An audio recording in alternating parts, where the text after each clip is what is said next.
بسم اللہ الرحمن الرحیم۔ رسول اللہ صلی اللہ علیہ وسلم نے فرمایا، چار لوگ ایسے ہیں جن پر اللہ تعالی ناراض ہوتا ہے۔ نمبر ایک، وہ شخص جو بوڑھا ہو کر بھی زنا کرے۔ نمبر دو، وہ بادشاہ یا حاکم جو جھوٹ بولے۔ نمبر تین، وہ فقیر جو تکبر کرے۔ نمبر چار، وہ شخص جو ظلم کرنے والا ہو۔ مسند احمد حدیث نمبر 8937۔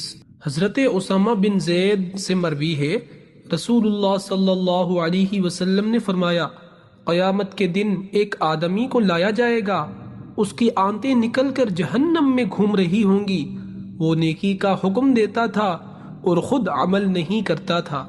صحیح بخاری حدیث نمبر 3266۔ رسول اللہ صلی اللہ علیہ وسلم نے فرمایا، 7 ہلاک کرنے والے گناہوں سے بچو۔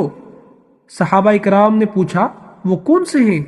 آپ صلی اللہ علیہ وسلم نے فرمایا، شرک کرنا، جادو کرنا، ناحق قتل کرنا، سود کھانا، یتیم کا مال کھانا، جنگ کے دن پیٹھ پھیرنا اور پاک دامن عورتوں پر تہمت لگانا۔